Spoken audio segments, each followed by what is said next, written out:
창세기 18장 17절에서 19절 찾으셨으면 아멘. 17절부터 제가 먼저 한번 읽겠습니다. 여호와께서 이르시되 내가 하려는 것을 아브라함에게 숨기겠느냐. 아브라함은 강대한 나라가 되고 천하 만민은 그로 말미암아 복을 받게 될 것이 아니냐. 내가 그로 그 자식과 권석에게 명하여 여호와의 도를 지켜 의와 공도를 행하게 하려고 그를 택하였나니 이는 나 여호와가 아브라함에게 대하여 말한 일을 이루려 함이니라. 아멘. 말씀 되새기면서요, 다 같이 합독합니다. 시작. 여호와께서 이르시되 내가 하려는 것을 아브라함에게 숨기겠느냐. 아브라함은 강대한 나라가 되고 천하 만민은 그로 말미암아 복을 받게 될 것이 아니냐. 내가 그로 그 자식과 권석에게 명하여 여호와의 도를 지켜 의와 공도를 행하게 하려고 그를 택하였나니 이는 나 여호와가 아브라함에게 대하여 말한 일을 이루려 함이니라. 아멘. 하나님이 말씀하신 대로 이루신다. 하나님이 말씀하신 대로 이루신다라는 제목으로 하나님 말씀 증거하도록 하겠습니다. 오늘 옆에 분들하고 축복하면서 인사합니다. 당신은 복의 사람입니다. 당신은 복의 사람입니다. 우리 하이파이브 할까요? 아싸! 기적이 일어납니다. 또 다른 분하고 아싸! 기적이 일어납니다. 또 다른 분하고 한 번 더 아싸! 기적이 일어납니다. 아싸 아싸 하면서 지금 기름 발랐던 거 다 임파테이션 하셨죠? 우리 교회 하나님의 유업, 아브라함의 유업이 여러분 한 사람 한 사람이 모두 흘러갈 것입니다. 올해 주제가 이제 유업이죠. 유업이라고 하면 쉽게 생각할 수 있는 것이 이제 아브라함의 유업이죠. 방금 우리 사모도 홍콩콜링을 통해서 말씀 나눴듯이 갈라디아서 3장 29절에 너희가 그리스도의 것이면 곧 아브라함의 자손이요 약속대로 유업을 이을 자니라 라고 아주 분명하게 말씀하고 있지요. 그러면 우리는 예수를 믿어서 아브라함의 자손이고 아브라함의 자손으로서 우리는 유업 받아야죠. 반드시 유업을 받을 텐데 그럼 이 받게 되어지는 유업은 뭘 말하는 걸까요? 어떤 유업을 받게 된다는 걸까요? 하나님은 아브라함을 부르실 때에 복이라고 하면서 부르셨거든요. 너는 복이 될지라 라고 하면서 부르셨는데 창세기 12장 2절 말씀이죠. 내가 너로 큰 민족을 이루고 내게 복을 주어 내 이름을 창대하게 하리니 너는 복이 될지라. 아멘. 하나님이 아브라함을 부르실 때도 복으로 부르셨지요. 그러면서 네가 축복하는 자에게 내가 복을 주고 네가 저주하는 자에게 내가 저주할 거라고 너로 말미암아 모든 만민이 너로 말미암아 복을 얻게 될 거라고 네가 복이니까 너를 통해서 다 복받게 될 거라고 그렇게 하나님은 아브라함을 복으로 부르셨습니다. 그렇다고 한다면 마찬가지로 우리에게 아브라함의 유업이 온다고 했는데 그러면 우리 유업을 이으면 어떤 복을 받게 된다는 것일까요? 세상에서 돈 잘 버는 복일까요? 아니면 성공하는 복일까요? 세상에서 잘 되고 세상의 모든 것을 즐기고 누리고 그런 복을 말하는 것일까요? 대체 하나님이 아브라함에게 말씀하신 복은 어떤 복을 말하는 것일까요? 그렇다고 한다면 우리가 받아야 하는 그 아브라함의 유업은 어떤 복을 말하는 것일까요? 결코 쉬운 주제는 아닙니다. 신학적인 어떤 논쟁이 있을 수도 있고요. 그러면 아브라함을 우리가 좀 알아야 되겠죠. 아브라함이 어떤 사람인지. 성경의 인물 중에 아브라함을 모르는 사람은 아마 없을 겁니다. 아브라함은 아마 교회 다니지 않는 사람들도요, 아브라함 정도는 다 알고 있을 거고요. 또 아브라함의 이야기 하나 두 개 정도는 다 알고 있을 정도로 그 정도로 유명한 사람이 아브라함입니다. 그러면 왜 아브라함은 왜 이렇게 유명한 사람일까요? 라고 할 때에 아브라함이 차지하고 있는 그 중요성, 그 인물의 중요성이 아마 굉장히 대단하기 때문에 그럴 것입니다. 사실 성경에 나타난 모든 이야기의 시작, 성경에 나타나 있는 모든 이야기의 시작은 아브라함부터 시작이 됩니다. 물론 모든 인류는 아담부터 인류가 시작이 되었지만 홍수 이후에는 노아부터 시작이 되었지만 그러나 하나님이 사람에게 찾아오셔서 다시 관계 회복을 시작하신 사람이 바로 아브라함입니다. 아브라함. 하나님의 계획 속에서 하나님의 나라가 시작되는 시점이라고 한다면 그것은 아브라함부터 시작이 된 것이죠. 그래서 아브라함이 굉장히 중요한 인물입니다. 그렇다고 한다면 이제 좀 반대로 좀 되짚어서, 그러면 아브라함 자기 자신은 자기 자신이 굉장히 중요한 인물이라고 하는 것을 자기 스스로가 알았을까요? 나 자신을 통해서, 나를 통해서 하나님의 나라가 시작될 거야 라고 하는 것을, 그것을 아브라함은 알고 있었을까요? 자신의 일상생활 속에서 자신의 일상생활 한 부분이 다 성경으로 기록될 거야 라고 하는 것을 아브라함은 알고 있었을까요?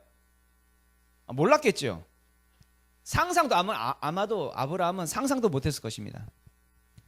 만약에 아브라함이 자기의 모든 일상생활이 성경에 기록된다는 것을 알았다고 한다면 적어도 아브라함은 이스마엘을 낳는 실수는 하지 않았을 겁니다. 성경에 기록된다고 한다면, 그걸 알았다고 한다면 애굽에 갔을 때에 자기 아내를 누이라고 속이는 그런 실수는 하지 않았겠지요. 그런데 하나님은 아브라함의 모든 일상생활을 성경으로 기록하셨다는 이야기입니다. 그리고 그 속에 하나님의 메시지를 담지요. 아브라함의 이야기가 하나님의 이야기가 되도록 하셨다는 얘기입니다. 그러니까 아브라함을 통해서 하나님은 어떤 분이신지, 하나님이 어떤 일을 행하셨는지, 하나님은 어떤 계획을 갖고 계시고 하나님의 뜻이 무엇인지, 그것을 아브라함을 통해서 드러내셨다는 이야기죠. 다른 게 아니라 아브라함의 이야기가 그 일상생활을 통해서 하나님의 메시지가 되도록 그렇게 성경에 기록하셨다는 이야기입니다. 그렇다는 것은 여기는 한 사람 한 사람, 이제 우리에게 적용한다고 한다면, 여기는 한 사람 한 사람 우리의 이야기가 하나님의 메시지가 되고 하나님의 이야기가 될 수 있다는 것이죠. 그래서 하나님은 나 한 사람 한 사람 우리의 일상생활을 지켜보고 있다는 걸 반드시 기억하셔야 됩니다. 나를 통해서 쓰여지는 그 믿음의 이야기, 나를 통해서 쓰여지는 그 믿음의 이야기에 하나님은 그 무엇보다도 관심이 많으시고 우리를 지켜보고 계신다는 것이죠. 우리의 일상생활을. 대표적인 예를 하나 든다고 한다면 욥기가 있습니다. 욥기 1장에 보면 하나님이 악한 마귀 사단에게 욥을 자랑하는 장면이 나와요. 욥기서 1장 8절 말씀 보면은 여호와께서 사탄에게 이르시되 네가 내 종 욥을 주의하여 보았느냐? 그와 같이 온전하고 정직하여 하나님을 경외하며 악에서 떠난 자는 세상에 없느니라. 아멘. 하나님이요 욥을 자랑하십니다. 욥을 자랑하시는데 네가 욥 봤니? 욥처럼 온전하고 정직하고 하나님을 경외하고 악에서 떠난 사람이 없어. 세상에 그런 사람이 없어 라고 하면서 자랑을 하시는 거죠. 이것은 욥의 믿음에 대한 요소를 자랑하시는 거죠. 세상에 뭐 돈 많어, 성공했어 이런 걸 자랑하시는 것이 아니라 욥이 그만큼 신실해, 믿음이 좋아, 이런 걸 자랑하시는 거죠. 그런데 악한 마귀 사단이 다시 말합니다. 욥기서 1장 9절에 보면 사탄이 여호와께 대답하여 이르되 욥이 어찌 까닭없이 여호와를 하나님을 경외하리이까? 주께서 그와 그의 집과 그의 모든 소유물을 울타리로 두르심 때문이 아니니이까? 주께서 그의 손으로 하는 바를 복되게 하사 그의 소유물이 땅에 넘치게 하셨음이니이다. 이런 말을 해요. 그러니까 이 사단이, 악한 마귀가 까닭없이 욥의 믿음이 좋겠습니까? 그 욥의 믿음이 좋은 이유는 하나님이 욥에게 복을 주셨기 때문이라고, 소유물을 많이 주셨기 때문이라고. 그래서 믿음이 좋은 거지. 한번 그 소유물을 한번 다 뺏어보라고. 그래서 그때부터 욥의 고난이 시작되는 것이지요. 제가 지금 무엇을 말씀드리고 싶은 거냐면 하나님이 지금 한 사람 한 사람의 그 믿음을, 한 사람 한 사람의 그 일상생활을 보고 계신다는 거예요? 안 보고 계신다는 거예요? 보고 계신다는 것이죠. 우리가 믿음대로 살아가는, 내 생활 속에서 믿음을 담고 살아가는 그 모습을 하나님이 지켜보고 계신다는 것입니다. 나의 일상생활이, 나의 이야기가, 살아가는 그 이야기가 하나님의 메시지가 그 속에 담겨 있도록, 그렇게 하나님은 우리를 지켜보고 계신다는 이야기죠. 여러분 반드시 기억하셔야 됩니다. 나의 하루하루가 하나님의 메시지가 될 수 있도록, 나의 일상생활이 그 모습이 다른 어떤 사람에게는 그게 하나님을 경험하게 되어지는, 나의 모습이 나를 통해서 하나님을 경험하게 되어지는 그 하나님의 이야기가 될 수 있다는 것을 반드시 기억하셔야 된다는 이야기죠. 어쩌면은 어떤 분들은 이렇게 생각할지 모르겠어요. 에이, 내 그 흔해 빠진 일상생활이 무슨 의미가 있겠어? 나의 이야기가 무슨 하나님의 이야기가 되겠어? 내가 뭐라고? 나의 일상생활이 무슨 가치가 있겠어? 그렇게 생각할지 모르겠습니다. 아닙니다. 절대 아닙니다. 하나님은 아브라함 한 사람의 이야기를 통해서 수억, 수십억, 수백억, 수없이 많은 사람들에게 하나님을 알리는 메시지가 되었고, 아브라함 한 사람을 통해서 하나님의 메시지, 하나님의 이야기가 아브라함 한 사람을 통해서 증거되었다는 걸 반드시 기억하셔야 된다는 이야기죠. 하나님은 아브라함을 통해서 자기 자신을 나타내셨습니다. 그렇다고 한다면 하나님을 믿고 있는 우리도 하나님의 메시지가 될 수 있는 거예요. 나의 삶을 통해서, 나의 일상생활, 나의 어떤 믿음의 모습을 통해서 어느 누군가에게는 그것이 하나님의 메시지가 될 수 있는 것이지요. 예를 들어서 누가 기도하는 그 모습만 봐도 그것 때문에 은혜 받고 내가 기도하게 되어지고, 나의 믿음의 싸움 속에서 믿음의 싸움을 이기는 그 모습 속에서, 절대 지지 않고 믿음대로 살아가는 그 모습 속에서 그 모습을 보고 하나님의 메시지, 하나님의 이야기를 받는 것이지요. 경험하는 것이지요. 그러니까 적어도 내가 예수 믿는 것에 대해서 누군가에게 책임질 만한 그런 삶의 모습을 우리가 보여내야 한다는 이야기입니다. 비록 어제와 똑같은 일상생활을 우리가 산다 할지라도 그 속에 나의 삶은 하나님의 메시지가 담겨 있어야 한다는 이야기죠. 믿음에 대해서만큼은 치열하게 싸우고 치열하게 그 믿음에 대해서 이겨내는 그 삶의 모습, 그걸 보여내자는 이야기입니다. 나의 이야기가 하나님의 이야기가 될 수 있도록 그렇게 한번 해보자는 이야기죠. 그러니까 부탁합니다. 여기 계신 한 사람 한 분 한 분께 정말 부탁의 말씀을 드리기는 정말 아무렇게나 쉽게 죄에 무너지지 말기를 부탁을 드립니다. 세상 앞에 쉽게 무너지지 말기를 부탁을 드립니다. 돈 앞에, 특히 육체 앞에 쉽게 무너지지 말기를 부탁을 드립니다. 믿음의 삶을 싸워내는, 그렇게 살아가는 우리가 될 수 있기를 부탁을 드립니다. 그렇다고 한다면 다시 처음으로 돌아와서, 그러면 하나님이 아브라함에게 약속하신 그 유업이라고 하는 것이 정말 뭘까에 대한 부분이죠. 유업. 본문 말씀입니다. 본문 창세기 18장 17절부터 19절까지의 말씀인데요. 여호와께서 이르시되 내가 하려는 것을 아브라함에게 숨기겠느냐? 아브라함은 강대한 나라가 되고 천하 만민은 그로 말미암아 복을 받게 될 것이 아니냐? 내가 그로 그 자식과 건석에게 명하여 여호와의 도를 지켜 의와 공도를 행하게 하려고 그를 택하였나니 이는 나 여호와가 아브라함에게 대하여 말한 일을 이루려 함이니라. 아멘. 방금 읽은 이 말씀 속에서 아브라함을 택한 이유를 설명하고 있지요. 뒷부분만, 다른 부분보다 뒷부분만 말씀 보면은 그를 택하였나니 이는 나 여호와가 아브라함에게 대하여 말한 일을 이루려 함이니라. 하나님이 아브라함을 택하시고 아브라함에게 주시고자 했던 그 유업, 그 복은 뭐냐면 하나님의 말씀대로 이루어지는 그 복이에요.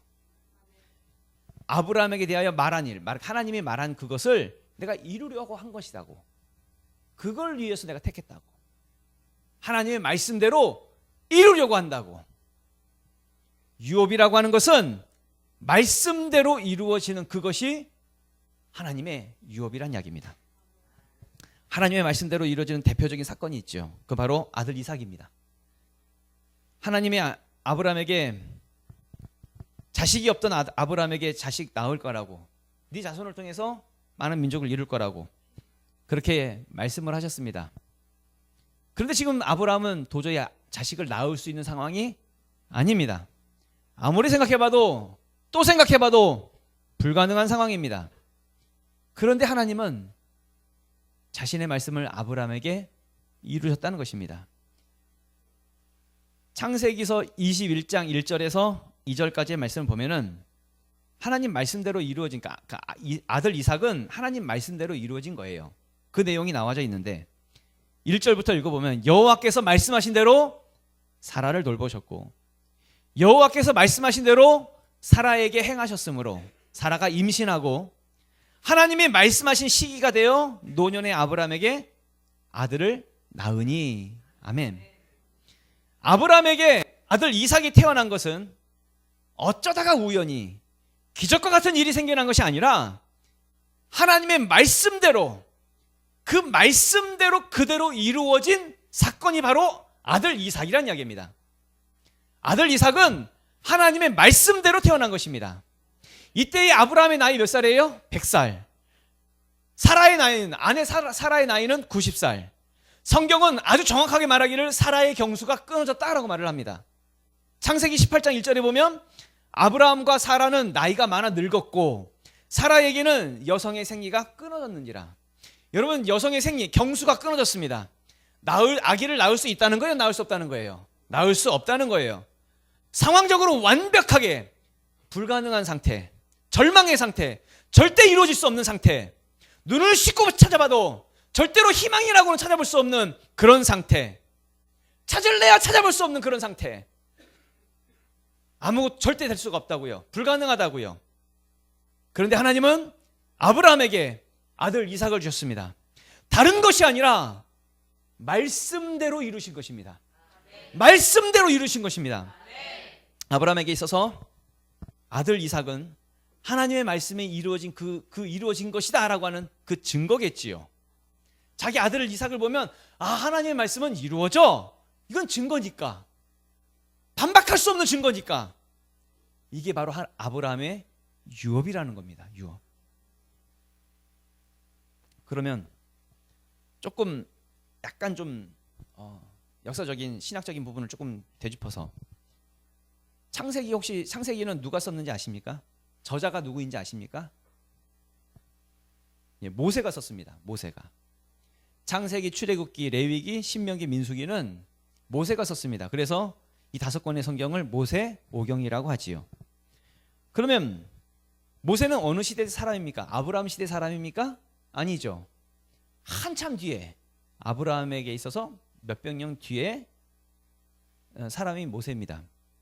그리고 모세를 통해서 하나님은 창세기를 쓰게 하셨죠. 그리고 아브라함의 이야기를 쓰게 하셨습니다. 이때 모세는 이스라엘 백성들을 데리고 출애굽했지요. 그리고 광야로 나왔고요. 그리고 가데스 바네아라고 하는 곳에 도착했습니다. 이때 무슨 일이 있었냐면 이스라엘 백성들이 가나안 땅에 가기 위해서 12명의 정탐꾼을 보냅니다. 그리고 12명의 정탐꾼이 가나안 땅을 보고 와요. 그 땅은 어떤 땅이냐면 하나님이 말씀하신 땅이에요. 주시겠다고 약속하신 그 땅이에요. 말씀하신 땅인데 그 젖과 꿀이 흐르는 땅, 그 가나안 땅을 보고 오라고 했습니다. 그리고 12명이 보고 와서 10명이 보고를 합니다. 10명이 보고를 하는데 땅은 좋은 땅이긴 한데 가나안 땅에 들어갈 수가 없다는 거예요. 왜냐하면 그곳에는 신장이 장대한 자들, 거인들, 안악자손들, 네피림의 후손들, 그런 사람들이, 기골이 장대한 사람들이 성을 지키고 있다고. 그 성은 너무 견고해가지고 절대 우리는 가나안 땅에 들어갈 수 없다고. 그 사람들에 비하면 우리는 메뚜기 같다고. 그래서 그 땅에 들어갈 수 없다고 그렇게 말하는 겁니다. 그리고 여호수아와 갈렙이 있습니다. 이 두 사람은 그게 아니라고. 우리가 두루 다니면서 그 땅을 정탐해 봤는데 심히 아름다운 땅이라고. 그러니까 하나님 거역하지 말라고. 하나님 말씀대로 이루실 거니까 하나님 거역하지 말라고. 그 백성, 그 땅의 백성을 두려워하지 말라고. 그들은 우리 밥이라고. 하나님 말씀대로 반드시 하나님은 이루실 거라고. 그런 말을 해요. 그런데 이스라엘 백성들은 누구 말을 들었어요? 10명의 정탐꾼의 말을 들었어요. 부정적인 말을 들었어요. 그리고 하나님을 원망하고 모세를 원망하고 불평하면서 이 여호수아와 갈렙을 돌로 쳐 죽이려고 합니다. 바로 이 아브라함의 이야기는 이때 당시에 이스라엘 백성들을 향해서 이 창세기를 통해서 불가능 속에서도, 절대 될 수 없는 그 상황 속에서도 하나님은 말씀대로 이루신다라고 하는 것을 이스라엘 백성들에게 알려주기 위한 것이겠지요. 절대 불가능한 상황 속에서 될 수 없는 상황인데 하나님이 아브라함에게 아들 이삭을 주셨던 것처럼, 하나님은 말씀대로 이루셨던 것처럼, 하나님이 이스라엘 백성에게 가나안 땅을 주시겠다라고 하는 그 말씀대로 이루신다라고 하는 그것을 하나님이 모세를 통해서, 창세기를 통해서 그렇게 메시지를 주고 계신 것이죠. 물론 이스라엘에는 군대가 없었습니다. 장수도 없었고 장군도 없었고 큰 사람도 없었고 탁월한 무기도 없었지만 그런 조건이 되어야 이루어지는 것이 아니란 이야기입니다. 뭔가 좀 완벽한 상황이 되어야 이루어지는 것이 아니란 이야기입니다. 절망이지만, 아무리 봐도 불가능하지만, 모든 상황 속에서 끝난 것 같은 그런 상황 속에서도 하나님은 자신이 말씀하신 대로, 자신이 말씀하신 대로 그대로 이루어 가시는 분이다 라는 이야기지요. 그래서 하나님은 이 아브라함에 대해서 굉장히 기뻐하세요. 아브라함을 높게 평가하시면서 아브라함을 의롭게 여기세요. 다른 것이 아니라 아브라함은 바랄 수 없는 중에도, 정말 바랄 수 없는 중에도 하나님께서 말씀하신 그 말씀하신 대로 이루어진다는 것을 그대로 믿었기 때문에, 그 믿음이 조금도 약하여지지 않고 하나님의 말씀대로 그대로 바라고 믿었다는 이야기입니다. 그 내용이 로마서 4장이 말씀하고 있죠. 로마서 4장 18절부터의 말씀을 읽어보면 아브라함이 바랄 수 없는 중에 바라고 믿었으니 이는 내 후손이 이같으리라 하신 말씀대로 많은 민족의 조상이 되게 하려 하심이라. 그가 100세나 되어 자기 몸이 죽은 것 같고 사라의 태가 죽은 것 같음을 알고도 믿음이 약하여지지 아니하고 믿음이 없어 하나님의 약속을 의심하지 않고 믿음으로 견고하여져서 하나님께 영광을 돌리며 약속하신 그것을 또한 능히 이루실 줄을 확신하였으니 그러므로 그것이 그에게 의로 여겨졌느니라. 아멘. 아브라함이 정말 위대한 믿음의 조상이 되었던 것은 다른 것으로 된 게 아니에요. 정말 바랄 수가 없었거든요. 정말 도저히 아무리 생각해봐도 바랄 수 없는 그 상황 속에서 100% 완벽한 절망 속에서 절대로 이루어질 수가 없어요. 절대로 이루어질 수 없는 그 상황 속에서 아브라함은 하나님의 말씀이 그대로 이루어질 줄을 믿고 확신했어요. 조금도 그 믿음이 약하여지지 않았어요. 의심하지 않았어요. 믿었어요. 확신했다는 얘기입니다. 우리는 종종 우리의 상황 때문에 좀 힘들어할 때가 있어요. 내가 아무리 생각해봐도 이건 도저히 바랄 수가 있는 상황이 아니에요. 바랄 수 있는 상황이 아니고 너무 힘들어요. 내 상황과 환경이 너무 힘들고 지금 너무 아무리 생각해봐도 불가능한 상황이에요. 모든 조건이 따져보면 안 돼요. 이거 될 수가 없는 상황이거든. 안 되는 조건이에요. 그러면서 우리는 항상 부정적인 것을 말합니다. 이거 안 된다고, 될 수가 없다고. 여러분 반드시 기억하셔야 되는 것은 하나님은 우리의 조건과 상황 속에서 이루시는 분이 아니라 하나님은 말씀하신 대로 이루시는 분이십니다. 하나님은 우리의 가능성 때문에 가능성이 좀 있는데 가능성이 있으니까 내가 역사해야지, 우리의 가능성을 보고 역사하시는 분이 아니라 하나님은 가능성과 상관없이 하나님이 말씀하신 대로 역사하시는 분이란 이야기입니다. 반드시 기억하십시오. 반드시 기억하십시오. 우리가 10명의 정탐꾼처럼 부정적인 상황만 말하고 부정적인 상황 조건만 우리가 따지고 있다고 한다면 어쩌면은 40년 동안 광야에서 헤매는 존재가 될 수 있다는 걸 반드시 기억하셔야 됩니다. 그래서 오늘 여러분에게, 여기 있는 한 사람 한 사람에게 도전하고자 합니다. 우리의 믿음은 어디에 있습니까? 꼭 상황이 잘 되어야만 되겠습니까? 꼭 상황이 잘 되어야만 되는 것 같습니까? 그래 환경이 열어지고 조건이 좀 맞아야만 좀 되는 것 같습니까? 하나님이 말씀하셨다고 한다면 말씀하신 대로 그대로 이루어질 것을 믿으면 좀 안 되겠습니까? 말씀하신 대로 이루시니까 그 말씀 붙잡고 한번 그렇게 살아보면 안 되겠습니까? 우리가 그 믿음 붙잡자는 거예요. 그 믿음. 우리가 믿음 붙잡고 믿음대로 나아간다라고 하는 것은 다른 것이 아니라 말씀대로 이루실 줄을 믿고 그렇게 한번 믿음대로 붙잡고 나아가자는 거예요. 그러면 하나님이 일하십니다. 하나님. 예수님도 말씀하시잖아요. 네 믿음대로 되라고. 네 생각대로 되라. 네가 계산한 대로 되라. 네 지금의 가능성과 상황과 환경대로 되라가 아니라 예수님 뭐라고 말씀하세요? 네 믿음대로 되라. 다른 믿음이 아니라 하나님 말씀하셨어. 하나님 말씀대로 이루어져. 우리는 그 믿음 붙잡자는 거예요. 그 믿음. 서두에서도 말씀드렸듯이 하나님이 우리에게 주시고자 하시는 그 아브라함의 유업은 다른 게 아닙니다.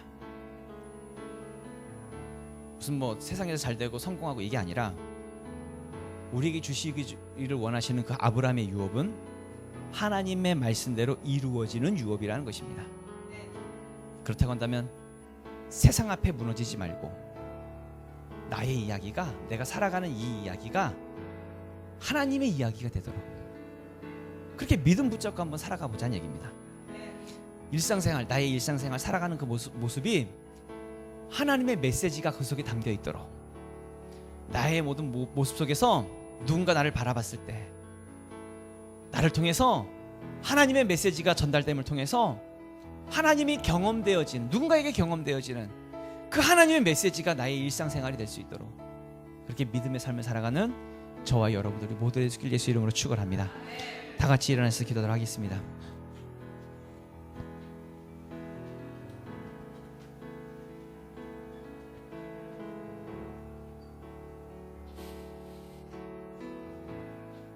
예, 여러분 한 분 한 분께 도전의 말씀을 드리는 것은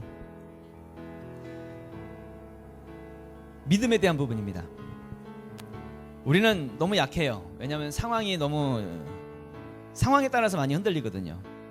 좀 상황이 열어지면 하나님이 도와주시는 것 같고 잘 되는 것 같고 또 모든 것들이 편안한데 그때는 좀 믿음도 좋은 것 같고 상황이 안 좋아지고 뭔가 막히고 문제가 생기고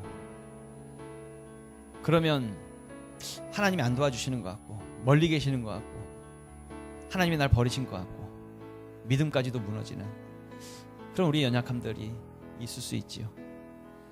부탁의 말씀을 드립니다. 어떤 상황 속에서도 믿음 붙잡읍시다. 하나님이 나의 삶을 통해서 나의 일상생활 속에서 하나님의 말씀대로 이루신다라고, 반드시 하나님의 말씀대로 나의 삶 가운데 이루신다라고 하는 그 말씀을 붙잡읍시다. 그 믿음을 붙잡읍시다. 다른 것이 유업이 아니라 하나님의 말씀대로 이루어지는 그 유업을 붙잡읍시다. 그대로 이루어지는 역사가 나타날 수 있도록 하나님 우리를 도와주시옵소서. 우리 주여 한번 외치고 통성으로 기도하겠습니다. 주여!